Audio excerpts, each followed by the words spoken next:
คนเฮาสิตายเนี่ยต้องตายยังเป็นสุขด้วยเนาะยายหนูนี่เราบ่ยอมตายเราเจ็บป่วยอะไรเราบ่ยอมตายมีอย่างเดียวที่ให้เราตายได้เราคือเราเป็นไตวายระยะสุดท้ายเป็นอยู่2 อาทิตย์แล้วเราตายแต่ก่อนเราตายนี่จังได๋บ่มีปัญหากับอันพระรูปนึงมือเราสิตายนั่นน่ะอยู่ๆแล้วก็บอกให้พี่น้องนะครับผมไปเอิ้นพระรูปนั้นมาว่าซั่นมาทำพิธีไหนบ่ครับอโหสิกรรมอันใดที่ผิดพลาดต่อกันจังซี่น่ะอันอโหสิกรรมให้กันหมดเด้อว่าซั่น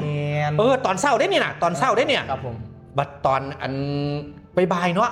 เฮาก็นอนกอดกับเราเนาะเราก็นอนตักห้องสิเนาะเอาหัวมาใส่นี่แล้วเราก็ร้องเพลงเด้แล้วก็ร้องเพลงของเราเลยเนาะบัดนี้สิไปโรงพยาบาลเฮาก็เอาธูปเทียนพานน่ะแม่อันใดที่เฮาเคยอันอย่าให้ที่ละจะฝ่าหลายเดี๋ยวอันขึ้นหอดเราอยู่เนี่ยรูปเราก็อยู่นี่แหละเนี่ยบัดนี้ก็บอกว่าแม่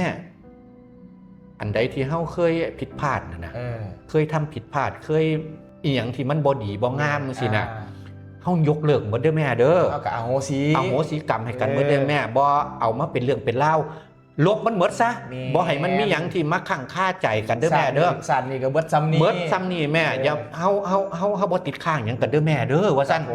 หน้าตาเราสดชื่นแจ่มใสขึ้นมาทันทีเลยเรามีสีมีวันขึ้นมาทันทีนะคนสิตายเนี่ยบัดนี้เพราะว่าจังซั่นเราป่งได้หมดเลยเด้ขึ้นรถน่ะเฮาก็กำลังขับรถเนาะหน้ากับหลานกับน้องเนาะก็นั่งอยู่ข้างหลังเนาะเฮาก็จับมือเล่าไปมือเราอ่อนไปเรื่อยๆอ่อนไปเรื่อยๆไปเลยนะกำลังอยู่ทั้งรถอยู่หั่นน่ะนี่แชมป์คนเฮาสิตายเนี่ยต้องตายยังเป็นสุขด้วยเนาะ